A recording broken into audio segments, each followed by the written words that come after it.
हम मैथिली भक्ति सब गोटे के प्रणाम करै छी। आई हम एकटा घर के काली भगवती के गीत सुनाब रहल छी। आशा अछि काली भगवती के गीत अहाँ सब आदमी के नीक लागत। सुनू ई काली भगवती के गीत आ हमर वीडियो के लाइक, चैनल के सब्सक्राइब सब आदमी कर देबै।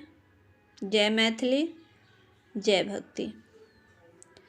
आजू रे सुदीन दीना मैया एलखिन आंगना।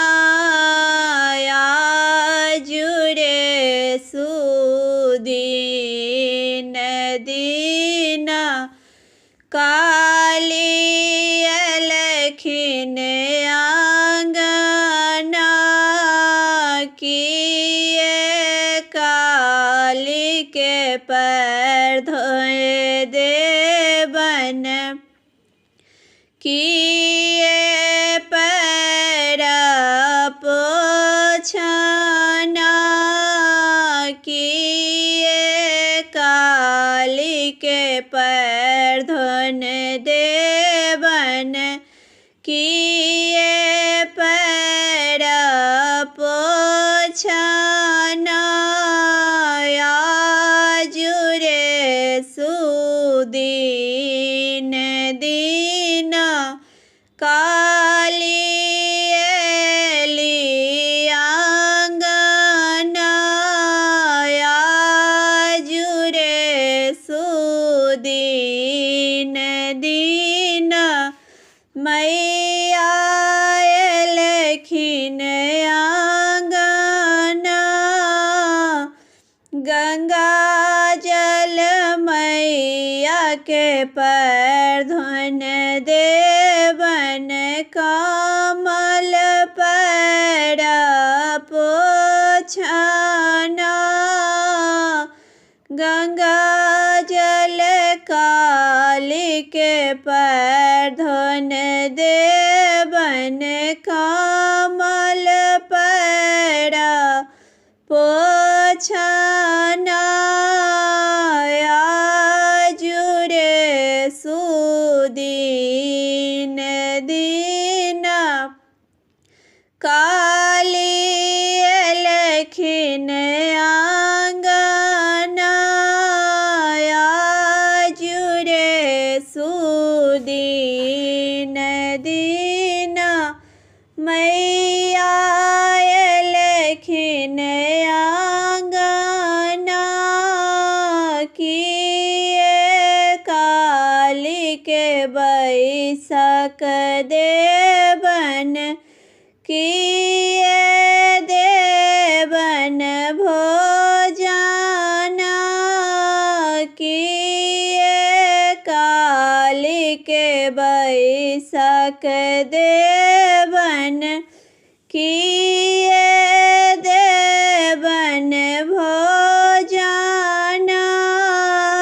आजू रे सुदीन दीना मैया एलखिन आंगना।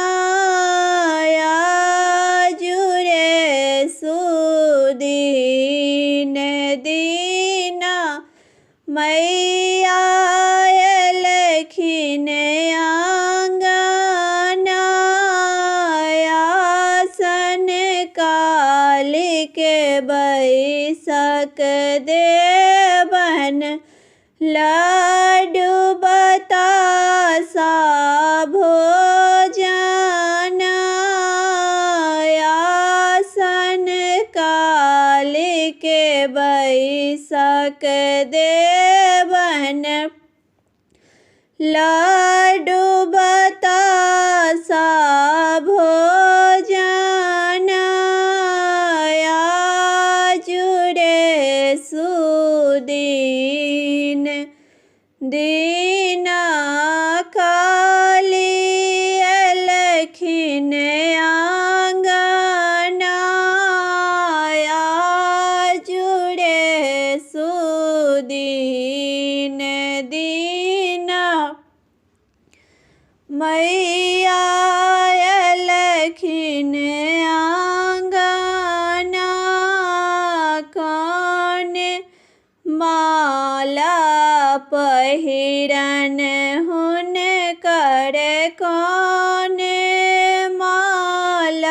सिंगार कौने माला पहिरन हुनकर कौने माला सिंगार आजुरे सुदीन दीन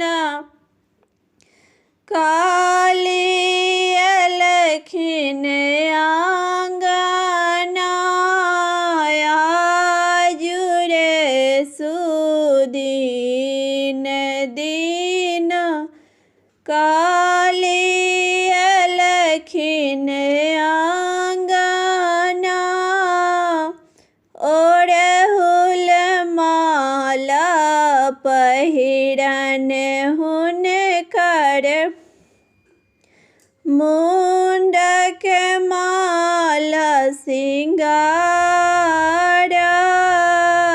ओढ़हुल माला पहिरन हुनकर मुंडक माला सिंगार